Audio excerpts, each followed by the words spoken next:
long COVID-19 related symptoms and tiredness and fatigue. Monitoring key parameters and working towards them, improving them is key to a better quality of life. Physiotherapists play a vital role in doing so. Through this webinar, we emphasize on bringing self-awareness on long COVID-related symptoms, which have been still experienced by people after COVID. The participants would be able to understand the various symptoms associated with long COVID and also the importance of early screening of the same symptoms for rehabilitation. So today's webinar is going to be led by Dr. Veernag and Dr. Vinil. Our first speaker, Dr. Vinil, he has completed his undergraduate studies from prestigious Manipal University and postgraduate studies from MS Ramaya Medical College. His core areas of interest include community-based rehabilitation and rehabilitation in rheumatological disorders. He has completed his certification in an online course conducted by European League Against Rheumatism. He is currently working as an assistant professor at GSB. So without any further delay, I would like to request Dr. Vinil to kindly take over the platform and enlighten us regarding today's topic. He will be speaking to us about post-COVID symptoms. So listeners having any doubt may drop their questions in the chat box.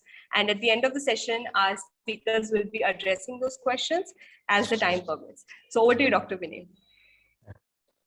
Good afternoon, everyone. Thank you, Dr. Anshana, for the lovely introduction. Thank you for the introduction. Today I'll be talking about the post-COVID symptoms. So before we go to the post-COVID symptoms, so I would like to give introduction regarding the COVID, basic COVID-19. So once we see this picture, so I think no need of any introduction. I no need to utter any word regarding this picture. Without saying a single word, I can just show you this picture and I can say who is this person, or everyone can relate. Everyone all over the India, I can say that without uttering his name. I can just show his picture, and he has taken a lot of time to come to that level. And on the other side, this is the other picture, and even this also there is no need of uttering the word because this also has a separate base for it. I think it's in a bad way. I think the first picture, it goes for a good way, how to become popular in a good way, and this is this second picture gives more of how to become popular in short time in a bad way. I think these two no need to utter any word. I have not uttered a single word regarding these two pictures. And once we go to the next slide, then we see both the popularities. I mean, the both Rajnikant and the coronavirus. So both are together. So here we are. So this is what the COVID-19. We wanted the introduction regarding the COVID-19. So both are very popular. If we see the COVID has become so popular, all news channels, if we see each other, we have masks. Every second we can get to know that, yeah, we have like COVID. We every second in the mind we have COVID as a major thing. And if we see, so what is COVID-19? So COVID-19 is nothing but the SARS-CoV-2, what we know. And the first case has been seen in the 31st December 2019 in China, as if everyone knows, in Wuhan. Okay, that is the People's Republic of China. So this is the major introduction regarding the COVID-19, and in generally how did the course went. And everyone knows the most common symptoms of COVID-19. Those are the fever. Fever is the first thing, and next comes your dry cough, and next comes your fatigue. And these are the most common symptoms we see once you're diagnosed with COVID-19. And yes, on the other side, there are other symptoms too which accompany this. So these are the list, like loss of taste and smell, and nasal congestion and conjunctivitis. And there are a big list of symptoms which we actually see on the other side. So even we see where these symptoms accompany with these three primary symptoms. Okay, so these are the main list of symptoms. Okay, can we go to the next slide? Yeah. So next comes, if we see an overview, 80% of recover from the disease without any need of hospitalization, if we see. And next we see the about 50%, they become seriously ill and they want oxygen support. And the next 5%, they are critically ill and they need an intensive care. So this is how the statistics goes from the past 1.5 year we have been seeing. So can we go to the next slide? Can we go to the next slide? Yeah. So the next thing, how did the course actually evolve? So during the first wave of COVID-19, so a lot of studies have been done because this is a new virus. How is it going forward? But during the first wave, there are a lot of people who have actually recovered. So we are concentrating. So we can say the post COVID population is increasing day by day. We can see, if we see the statistics from the starting of the pandemic. So the WHO has actually done extensive research on what to do with this post COVID people. So this was the major concern for everyone, because most of them are recovering. And what is happening? So dramatically, it has become a second pandemic. The post COVID symptoms or the post COVID problems have become a second pandemic. It has emerged as a second pandemic. So after that, on the patients who have got affected, they have actually gave a number, and a name called as long COVID, and even they are called as long haulers. So the long haulers or the long COVID has been given name as from the social media by the patients who got affected from it. So this is how the course went on, and I'll be describing what are the symptoms under it. So under the long COVID or the post COVID complications, what are the symptoms? So if we see under the post COVID symptoms, the first is difficulty in breathing or the shortness of breath. As we know, under COVID-19 affects your lung, your respiratory system. Lungs are the major primary organs which are getting affected. And once the lungs are getting affected, and then it goes to the fatigue, then slowly it goes to fatigue. So there are a lot of symptoms initially after the recovery. So even during the infection also there is a difficulty in breathing, and it is just prolonged even after the recovery. So first problem we are dealing is difficulty in breathing. Then after that, tiredness or fatigue. This is one more, the primary thing. And I think it's out of 44 to 69% of the people actually feel fatigue or tiredness. That is the post-COVID complication in the post-COVID thing. And the next goes your joint and muscle pain. The joint and muscle pain is also a primary symptoms which most of the post-COVID people are actually finding it. And the fourth one is the cough, and the next thing is your sleep problems, and next goes your dizziness on standing. And there are a lot of other symptoms, like many of other symptoms which actually accompany with the post-COVID complications. If I see the lot of things like pounding heart, and so these all symptoms are actually the post-COVID symptoms we see. But as the most of the research or the evidence says, there are more than 50 symptoms. Now the recent evidence has said more than 50 symptoms. Most of the people are being affected with this post-COVID thing.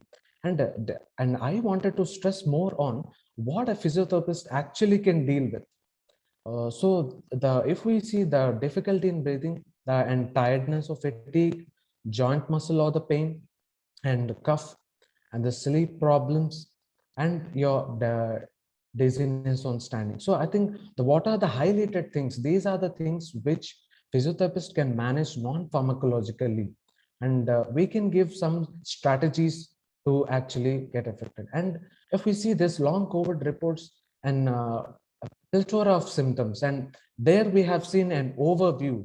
And now I just wanted to just differentiate between each systems, the neurocognitive post-COVID problems, the autonomic post-COVID problems, and the gastrointestinal COVID problems. There is a brain fog, dizziness, the loss of attention, and confusion. So these all under your neurocognitive.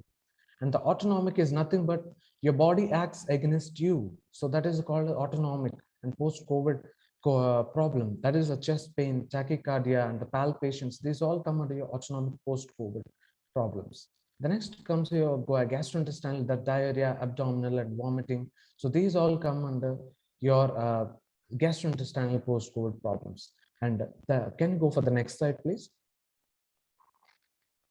Yeah, and the next thing, it is the respiratory of the post-COVID. Generally, these are the symptoms which a physiotherapist deals with, as I have given an overview on the previous slide. So the respiratory COVID symptom like general fatigue or the dyspnea is nothing but the breathlessness, shortness of breath, cough, and these all things are the majorly we deal on.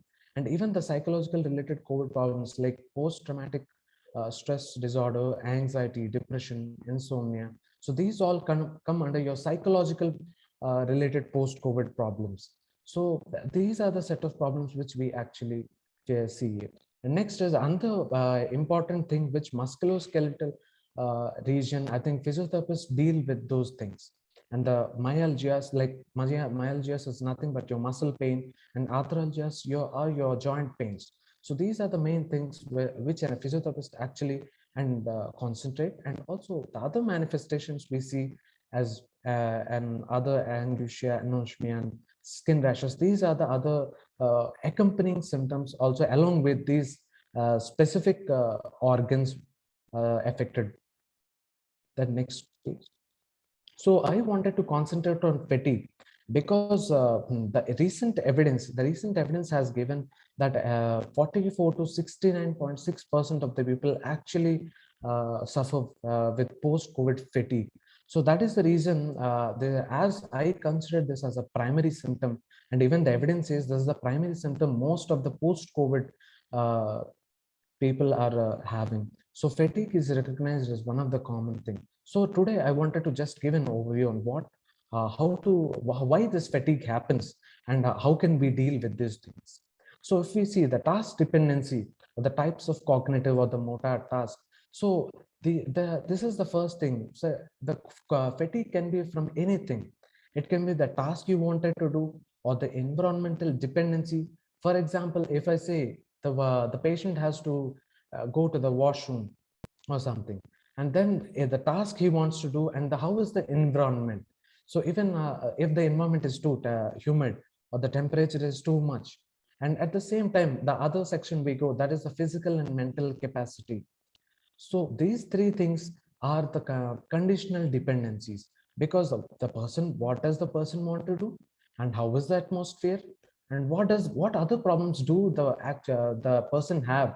Does the person have a pre-existing condition, and how is their strategy? So these three are considered as your conditional dependencies. So these three are interdependent, and they are called as conditional dependencies. So these three can actually give rise to your psychological factors. So maybe if the person is unable to get off bed, then he may develop fear. He may develop anxiety. How will I get out of the bed? How will I do this? How will I walk and go in such a high temperature? So those are the things. So the person tends to develop fear, anxiety, depression, and stress. And next we go, then that can lead to because the central factors and the peripheral factors are the major thing. So that is the major thing which is being affected. So due to this, because that is where your systems are actually involved, your skeletal muscle, your nervous system. So due to that, again, it can lead to your fatigue. So that's where we go for the post-COVID-19 fatigue. So these are the things what we see in post-COVID-19 fatigue. So if we come to the general management of the post-viral fatigue, so how to manage this? So I would say it is very simple. We have to listen to our body, and we have to, if it's needed initially, we can go for self-isolation, then we can go for rest, which is very important, because you should give time to heal. Then you can go for sleep. Then nourishment and nutrients are very important to your body. Then you can move, and keep your activity levels low. So you have to keep your activity levels to the minimal. No need to push yourself forward. Yeah. So next steps to be taken. Can you go to the next slide, please? Yeah. So you should allow time. So this is one of the major thing. Everyone is very very in rush to actually recover. So no, you should give time to your body, and each person has different time frames. Everyone doesn't have the same time to recover. Some people recover fast, some people recover late. So you should not rush, and you should listen to your body. Then next thing is you should have fun. The recreational activities like watching TVs and keeping yourself like recreation things. Then just you have to stop working. So in generally, you should not actually stress yourself mentally. So this is also one of the things which you have to keep in mind. People tend to overdo some things. Then next is you try some activities like basic movements. And next, again, rest is very important. As people recover, they don't know when to actually take some rest and when to give some break. So I think these are the major things people have to see. So daily routine has to be developed, and slowly thinking activities should be started. Next slide, please.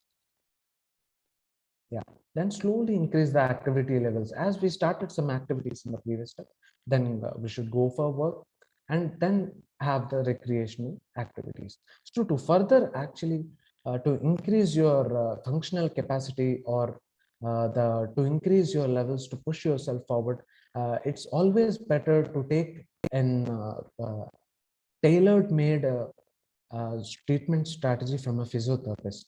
So physiotherapist will actually help you to even more assess you in a better way, and you can go even more forward. So the further talk will be taken my colleague Dr. Veernag, and he will be going into the other symptoms which has been mentioned by me. Yeah, thank you. Uh, Thank you, Dr. Vinil. That was really informative, and I am sure all our participants are now aware regarding the symptoms which you may get after you have recovered from COVID-19. So now our next speaker is Dr. Veernag. He has completed his master's in physiotherapy in the area of cardiopulmonary rehabilitation, and he has a clinical experience of more than 9 years in clinical as well as teaching areas. He's currently working as a senior consultant physiotherapist at JINSA and also as an assistant professor at Geetham School of Physiotherapy. His areas of interest are post-cardiac and pulmonary surgery, pediatric and neonatal care, rehabilitation after total knee replacement, and fixed function deformities. As we have already seen that fatigue and dyspnea are among the most common symptoms that can be experienced after recovering from COVID-19. So our next speaker will be elaborating more about in details regarding fatigue and dyspnea and how to manage these symptoms if experienced. So I would like Dr. Veernag to please take over the platform and continue with the presentation. Thank you, Dr. Anishma. And I would like to talk about fatigue and the management of dyspnea. And long COVID rehabilitation should include educating people about resuming everyday activities in a conservative manner at an appropriate pace, depending upon their pace of daily activities. Basically, dyspnea is nothing but shortness of breath. The person may feel tightness in the chest, and there is difficulty when taking a deep breath. So,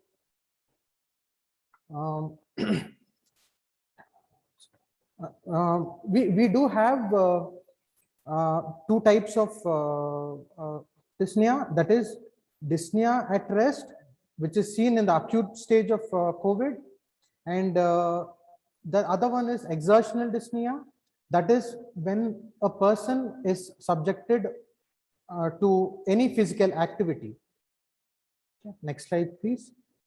So there are several factors which lead to exertional dyspnea, and these are anemia, that is low level of red blood cells, and this is mostly seen in asthmatics, anxiety or depression, and people with heart and lung problems, especially for smokers and for people with infections, people who do not exercise on a regular basis, that is poor fitness, and the people who are obese, and for the geriatric age group, that is the oldest old age group. So how do we identify the intensity related to fatigue and dyspnea? So this is a functional status scale, and this can be done by the therapist or even by the patient person at home. So this is a very convenient scale. So we first ask the person whether he or she can live alone without any assistance from any person, and if the answer is no, then it is considered grade 4, that is severe or functional limitations in their activities of daily living. If the answer is yes, then that can be divided into two, and then again the question arises whether are they able to do their duties at home and with no longer which they never felt difficult. So that can be classified into two, that is yes and no. And if it is yes, then it is regarded as moderate functional limitation, and if it is no, we again ask the question whether they suffer from any symptom or pain or depression or anxiety. And if the answer is no, that means there is no functional limitation to their activities of daily living.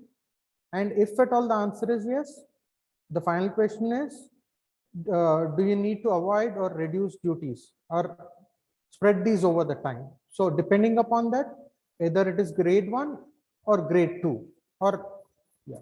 Next slide, please. So this is a simple method.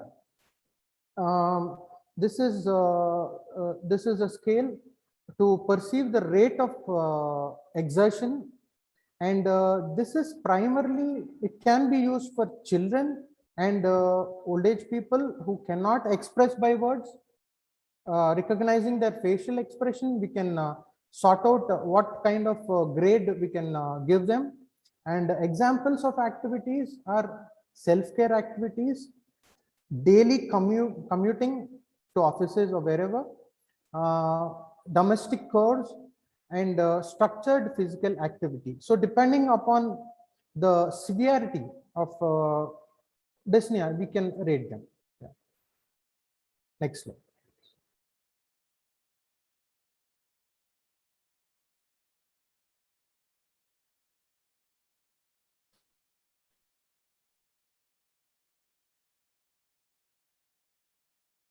So the primary aim of the physiotherapist is to know the individual's level of activity after a COVID, and we also need to improve the exercise capacity of the individual to enhance functional activities, whether it is at home or the workplace, to improve the overall quality of life. Next slide, please. So when we do a physical examination or evaluation, so we have a simple test known as the 1-minute sit to stand test. Then we have the gait speed test, wherein an individual can be asked to walk for 2 minutes or 6 minutes, depending upon the patient's ability to whatever extent they can walk. And we need to be very cautious while monitoring their vitals. And if anytime, if the patient feels discomfort, we need to discontinue the test.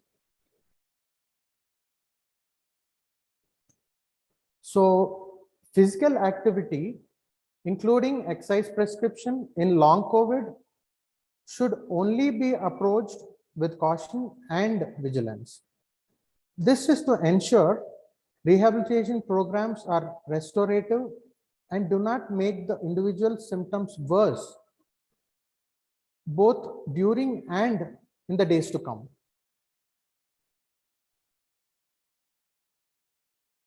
Next slide. So due to the risk of worsening of symptoms with overexertion in long COVID, it is critical that physical activity, including exercise interventions, are applied with caution, primarily considering the other health conditions. Yeah. So there are quite a few simple strategies to improve the quality of life. So we can inculcate breathing exercise into our daily routine to improve the lung compliance and oxygenation. Then there is a technique called huffing, which is as if like you steam up a window or mirror. It's just like that. So this is a technique which has been proven to be much more efficient than coughing, which does not put pressure on your chest wall. So then we have self-paced simple exercises such as sit to stand from a chair, then level ground walking, that is walking on a plain surface without any ups and downs. Then we have non-vigorous daily activities, that is just self-paced activities.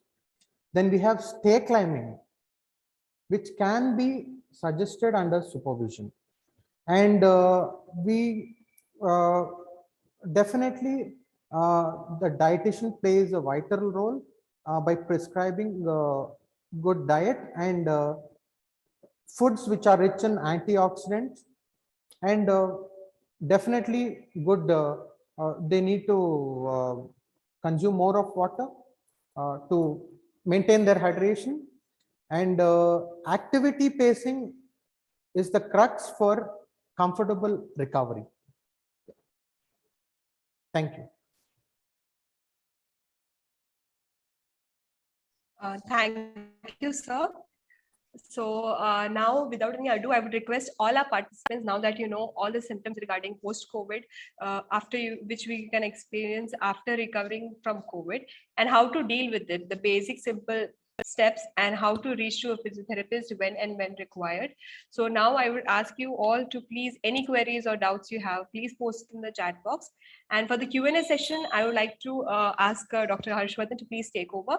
He has done his master's in musculoskeletal areas, and he's currently working as an assistant professor at GSPT. I would request Dr. Harsh to please take over for the Q&A session. Thank you, Dr. Anishma, and I think it was a fantastic session, and we got a complete overview of what all we have to know on post-COVID syndrome. As Dr. Vinil correctly said, he said it is a second pandemic. So it is almost running parallelly with the other pandemic.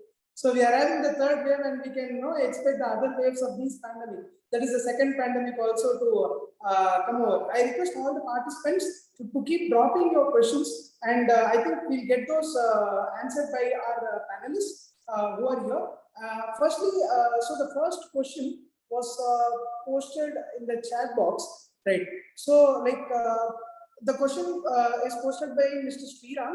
So he says that he was affected by COVID and was in a hospital for 8 days, and now it is almost 3.5 months. So there are 3 problems. So first, he is not able to sleep beyond 3 to 4 hours, right? And second, he has a nasal congestion, and he also keeps doing yoga throughout the day to remain active, but still it doesn't seem to have shown any effect to him. And he has also taken his first dose of vaccine. So like the main query is he's not able to sleep beyond 3 to 4 hours, and he also has nasal congestion. So I'll just divert this question. Dr. Vinil, what do you think can be done? Yeah. In fact, I think it's a good question. So I would say sleep hygiene measures So there are something called as sleep hygiene measures. So like along with sleep hygiene measures, I think we can go with some kind of aerobic exercises, whatever we call as aerobic, but what we say is like brisk walking and your cycling.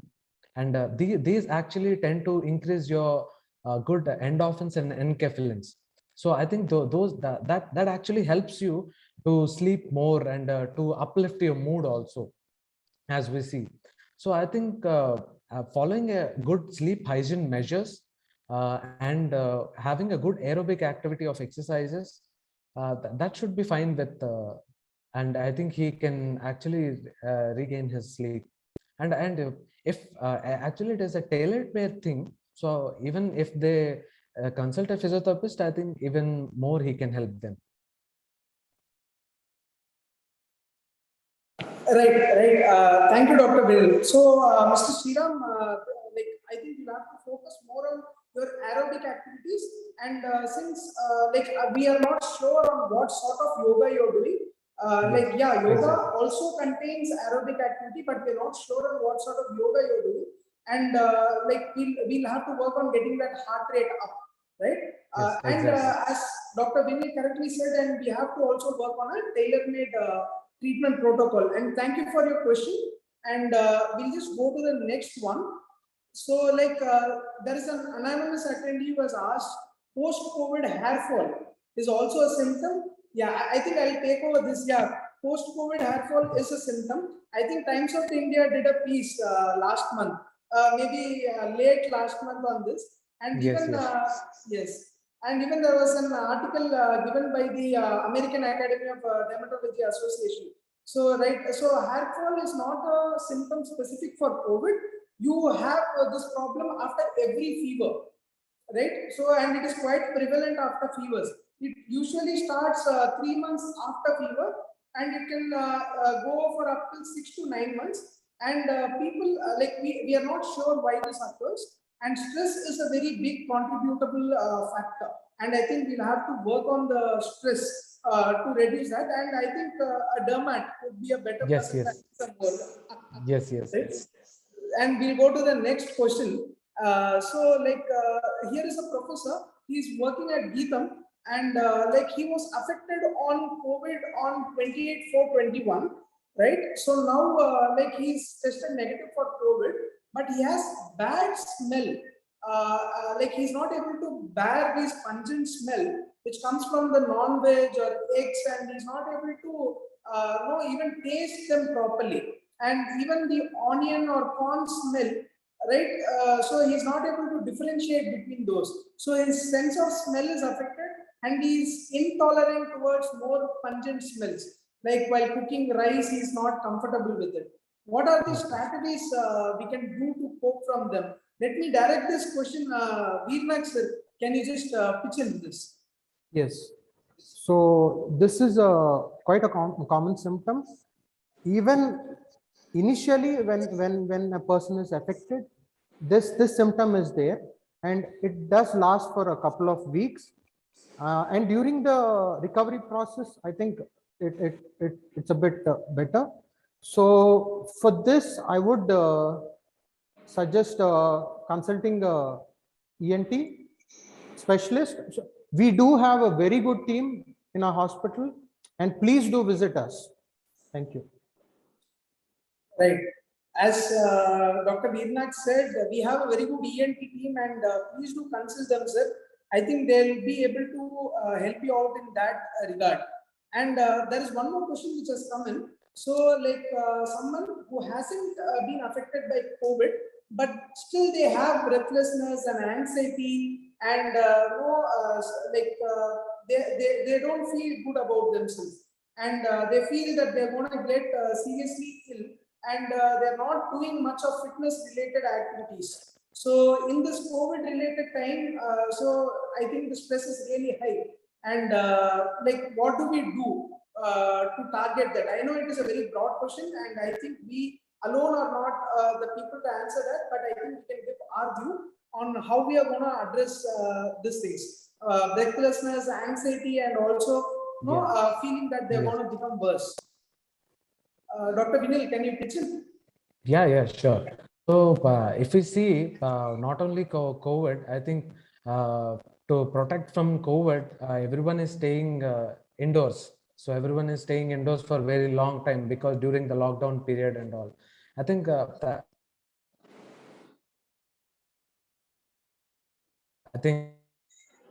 lockdown has been removed.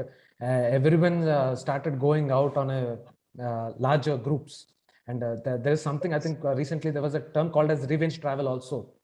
Okay, so they started actually traveling with a revenge that we stayed inside indoors. And so I think, yeah, it has taken it all on the mental health. So I would say first a screening of those symptoms and why it's happening. I think basic screening would help them because COVID is not a one thing where only it's like we cannot alone a person cannot manage it. It's a multidisciplinary thing.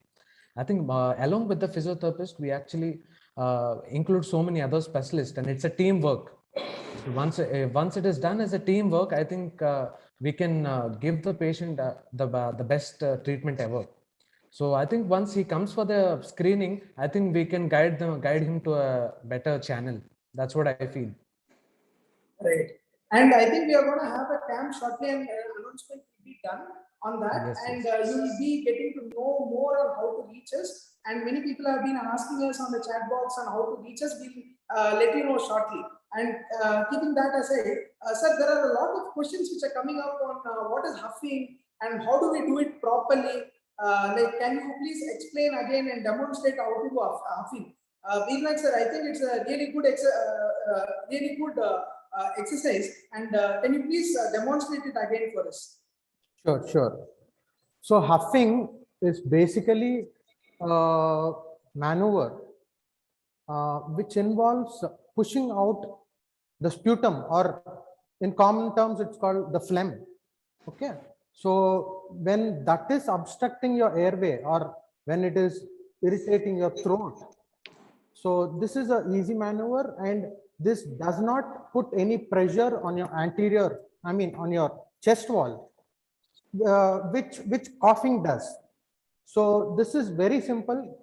You just need to take in a deep breath to your nose. If you want, I can explain it.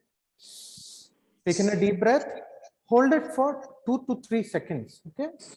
And it is just like misting a mirror, right? So that is the technique, and you can do it like 4 to 5 times continuously to make sure the phlegm is out of the mouth. Yeah. Right. Sir, thank you for demonstrating that for us. There's a question from Venkatrao Garu. So what he is asking is, he's been hospitalized for 23 days because of COVID. And after that, sometimes he feels that the sugar levels are coming down suddenly. Like after coming out of the hospital, and he is asking us like what sort of physiotherapy is required to control that sort of no sugar level suddenly dropping down, and what is our sort of advice, the physiotherapeutic advice. Let me direct this question towards Dr. Vinil. What do you think, sir? Yeah, so it's actually a good question, and most of the people who have blood pressure and diabetes, I think those are the larger chunk of people who are actually getting affected, and those are the larger chunk of people who have those post-COVID effects a lot. Okay, so this is a very much relevant question. So I would say, because it's mostly systemically related. So whatever the glucose fluctuations happening in his body. So I think first we should go for some blood investigations. We can direct them to the general physician, and then after a checkup, I think we can guide them in a better way. Rather than just coming on to the conclusion, I think it's always better to have a good screening. I think that would help.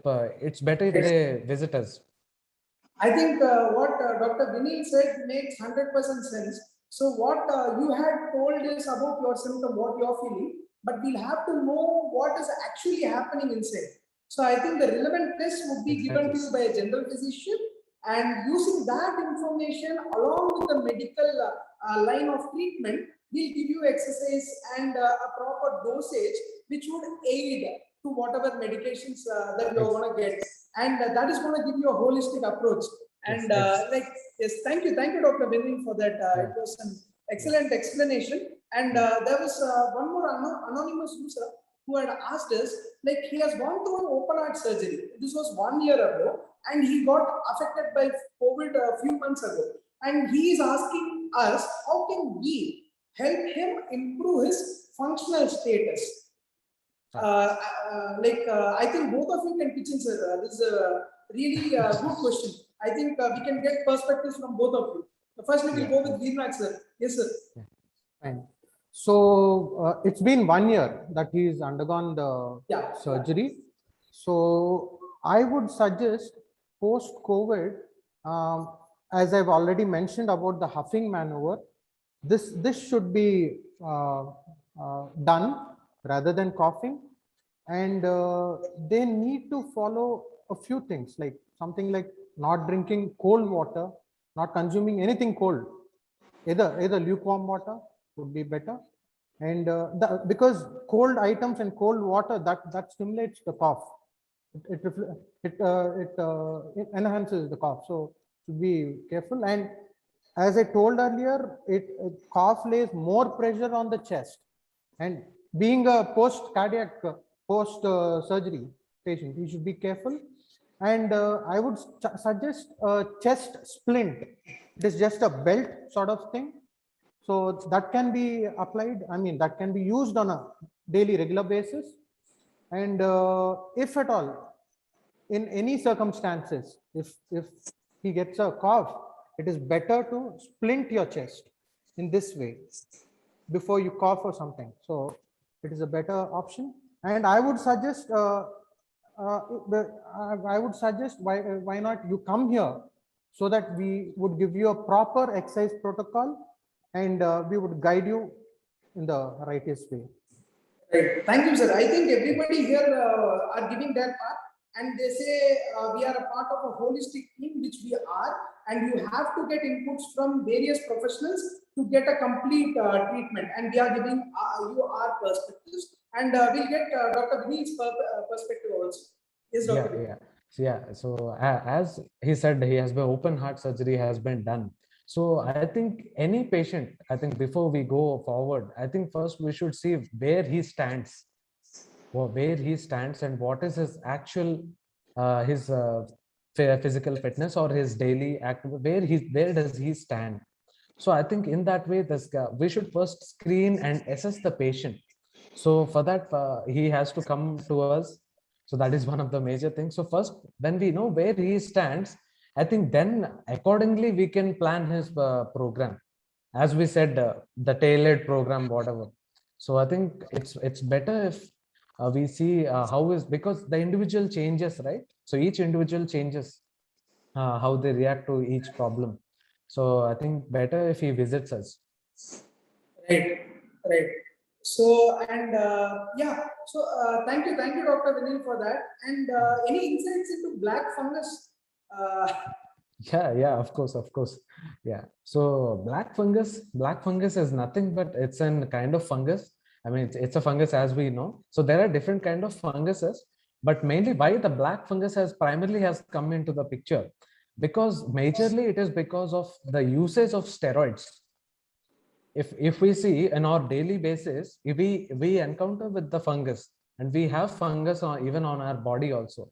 Okay, but what happens, our immune system is capable enough to actually face that fungus on the daily routine basis. But once we take steroids, what happens, our immune system actually goes very low. So as it goes low, what happens, the fungus actually takes a toll on me. Okay, it's like once you become weak, I will take that area. Okay, so in the same way, even the fungus starts to act, and it tries to take control on your body. So that is mainly that we can say as a post-steroidal side effect, what we can say. As during COVID, the steroid usage was very high, right? So I think that's the main reason why the black fungus has actually come into the picture. Right. And I really want to thank you both for being excellent panelists and excellent presenters. I think even I learned a lot because of this, and no, getting the questions always from the public or from the patient side always excites us, and no, it encourages to read us to read more. And from here, I'm going to give it to Dr. Anishma. Please take it from here. Thank you. Okay, so thank you, Dr. Harsh. And I also thank you, Dr. Vinil and Dr. Veernag, for this wonderful session. I'm sure after this, we will be able to identify ourselves and whoever is around us, that if they are suffering from post-COVID symptoms or not, and if they should go to a physiotherapist or not, and how we can help them in their conditions. And also the basic exercises you can follow at home yourself to overcome these symptoms. So thank you, our speakers. And with this note, I would like to announce something. As Dr. Harsh said, many of you had the questions, how to contact us, when to contact us.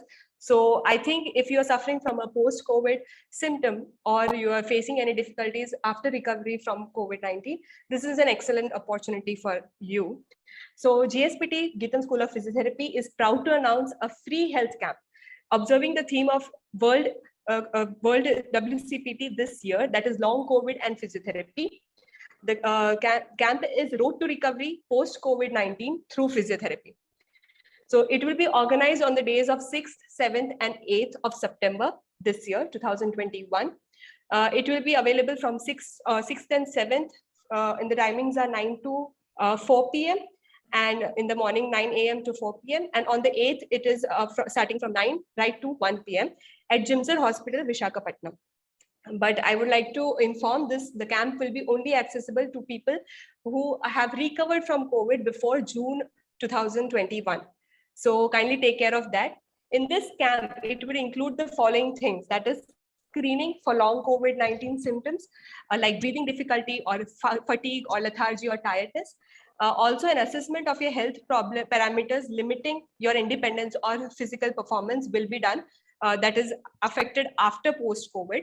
Also tailored physiotherapeutic exercise prescription will be given to each participant, and also a personal counseling session for each participant will be done by an expert physiotherapist. So I think you should take advantage of this if you are suffering from any of the symptoms that we have discussed, and always you can register for it. And the register information, you can contact on this number directly and register yourself and book your slot for coming to the camp, or you can go through the link and do that. Also, I would like to inform you, followed by this camp, will be having a panel discussion by all the expert physiotherapists through a Zoom webinar, which is on 8th September 2021, 3 to 4 p.m. This will have a panel discussion from all specialties. The physiotherapists will be present, and your remaining question and answers will be answered, if not solved in the camp, or you cannot reach to the camp.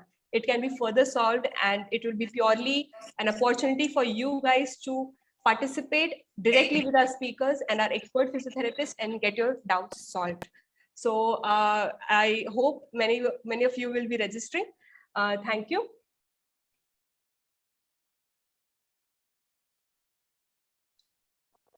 Also, I would like to take this opportunity to talk about our School of Physiotherapy, Geetham School of Physiotherapy, GSPT, who is offering a 4-year professional program with world-class physiotherapy education with mandatory additional 1-year internship. The admission eligibility will be a minimum of 60% or 6.0 CGPA. A cumulative of biology, physics, chemistry, and English would be required from recognized university, and qualifying rank in the GAT, which is the entrance exam for Geetham. Also, merit scholarships are available up to 100% based on the GAT as well as NEET ranks, and also sports scholarships are available.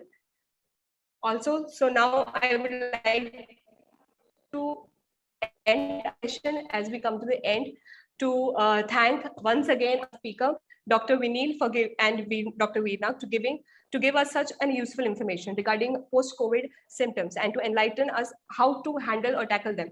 Right? Thank you, both of you. I would like to thank my colleagues and Geetham. Thank you, sir. I would like to thank my colleagues and Geetham family for the support and participation. I also thank Dr. Madhuri Kasi ma'am, our director, Geetham School of Physiotherapy, and the whole of Geetam management who gave us this opportunity to organize this webinar. Most importantly, I'd like to thank all of the participants. I think they have been very enthusiastic, and the information that we have provided, I hope it's useful to you and it can be put in use further. Like you can approach us to the camp, or even directly if you can come to the physiotherapy OPD and gym, sir. The other problems related to COVID can be talked about. And so wishing you all the very best and have a very nice evening. Thank you. Thank you. Thank you, everyone.